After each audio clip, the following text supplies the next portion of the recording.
Finally, it is time for Golden Blue Dudes National Championship prediction. Let's go.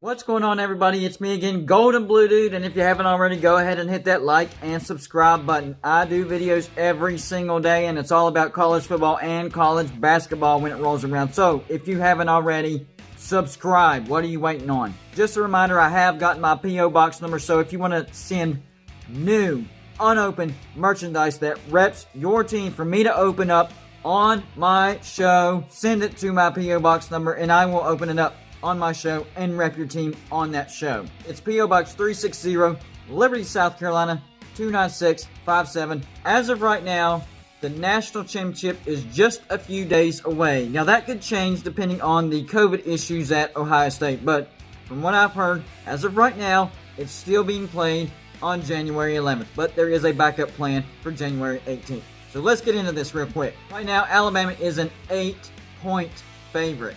As human beings, it's hard to block out a lasting impression, what we've seen last. And what we've seen last is both of these teams dominate. We knew Alabama was going to dominate Notre Dame, but we did not know that Ohio State was going to dominate Clemson. It was a surprise, but that's the last thing we've seen, so it's ingrained into our head. That's going to influence our decision making. I want to look at the overall picture here. First, we'll start off with Alabama, 12-0. Quarterback Mac Jones, amazing. On the year, 275 for 357, that's 77%.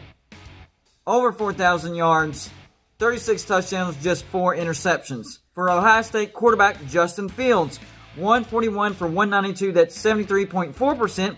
That's pretty good too. Almost 2,000 yards, 21 touchdowns, 6 interceptions. So Justin Fields has played less games, more interceptions. But that was the same case with Trevor Lawrence. Also an interesting running back battle. This is what I'm really looking at. For Alabama, running back Najee Harris, 229 carries, 1,387 yards, 24 touchdowns, and 6.1 yards a carry. But Ohio State might have the edge in the running game. Running back Trey Sermon, 115 carries for 868 yards, 7.5 yards a carry, and 4 touchdowns. This guy has had an amazing past 2 games. The wide receiver battle, that's going to be a good one as well. For Alabama, they have the Heisman Trophy winner, Devontae Smith, 105 receptions for 1,641 yards and 20 touchdowns. And oh yes, the Heisman hopeful at the beginning of the year, Waddle, he'll be back as well. For Ohio State, they have 2 good wide receivers as well. Wide receiver Garrett Wilson, 40 receptions for 673 yards, 5 touchdowns. And even more important, wide receiver Chris Olave, 42 receptions for 660 yards and 7 touchdowns. So these offenses look awfully similar. Very, very similar. Let's look at what these 2 teams have done over the course of the season. For Alabama, 48.2 points per game, that's number 2 in the nation. For Ohio State, 43.4 points per game, number 6. That's close. Alabama has allowed 19 points per game, that's 13th. Ohio State has allowed 22 points per game, that's 31st. A little bit bigger of a gap there. Alabama has had 535 offensive yards a game, that's number 6. Ohio State has had 544 offensive yards a game, that's 4th. Alabama has allowed 353 offensive yards a game. That's 32nd. That's not great. But Ohio State has allowed 370 offensive yards a game. That's 41st. That's a little bit worse.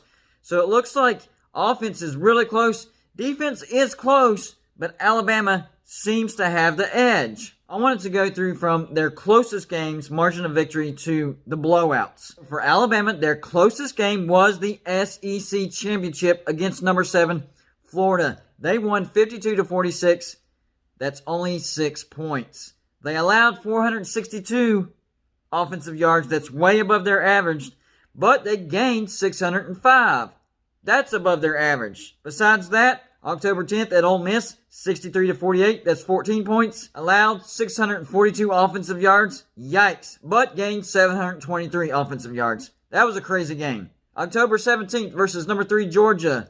won 41-24. That's 17 points. Allowed 414 yards, gained 564. Behind that, the Rose Bowl against number 4, Notre Dame. 31-14, that's 17 points. Allowed 357 offensive yards, gained 437. But besides that, pretty much blowouts. September 26th at Missouri, 38-19. That's 19 points. October 3rd versus number 13, Texas A&M. 52-24, 28 points. November 28th versus number 22, Auburn. 42-13, 29 points. At Tennessee, 48-17, 31 points. At LSU, 38 points. Versus Mississippi State, 41 points. At Arkansas, 49 points. Versus Kentucky, 60 points. They are used to blowing people out. Even the closer games, not really that close. Except for the Florida game. That's the one outlier. For Ohio State, a little bit of a different story. Their closest game was not as close as Alabama's closest game, but they have more close games. Closest game, November 21st versus number 9, Indiana, 42-35, 7 points.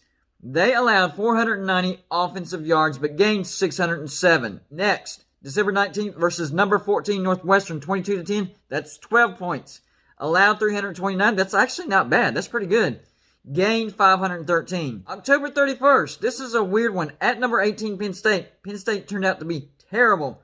They won 38-25, that's 13 points. They allowed only 325 yards and gained 526. That's below their average. Besides that, the Sugar Bowl against number 2 Clemson, 48-28, 21 points. That was their 4th closest game. So that's why that game is ingrained in our heads. We're like, dang, 3 other teams gave them a scare. Clemson really didn't even give them a scare. Penn State, they didn't really give them a scare either, but it was a close game, the final score. The other 3 games, Rutgers, they beat them by 22. Nebraska beat them by 35. And Michigan State beat them by 40. But it seems like the offenses are really close. It's that defense that could be the difference. Ohio State actually owns the advantage in the running game. I think Alabama owns the average in the passing game. Having the Heisman Trophy winner in Devontae Smith is a great advantage for Alabama. He's a great receiver, and they gain Waddle. So not only will they be at 100%, they'll be at like 120%.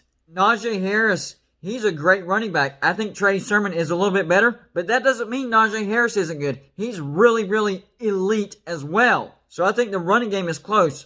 Slight edge to Ohio State, but close. Defensively is where we're going to see the difference, and I think Alabama does have the better defense. Here's the 3 scenarios. Alabama's A game, which we've seen all year. They had a little bump against Florida, against Ohio State's A game, which really we've only seen once, and that was against Clemson. Alabama's A game versus Ohio State's A game. I think Alabama wins in a close game. Next scenario, Alabama's A game versus Ohio State's, I'll say, B game, which is what we've seen most of the year. I think Alabama wins in a blowout. And then scenario 3, Alabama brings their C game. They have a bad game. They don't play the way we've seen them play all year. And Ohio State brings their A game. That's when I think Ohio State can win the ball game. So what I'm saying is, if Ohio State wants to win this game, they better hope that Alabama has a little bit of an off game. Because not only will they have to replay the type of game that they played against Clemson, but I think they'll have to actually take it a notch further to beat Alabama if Alabama is on their A game. So there you go. I'm predicting Alabama to win the national championship 42-31. Let me know what you think. That's all I got for you for this show. Like and subscribe if you haven't already. And I'll see you on my next show.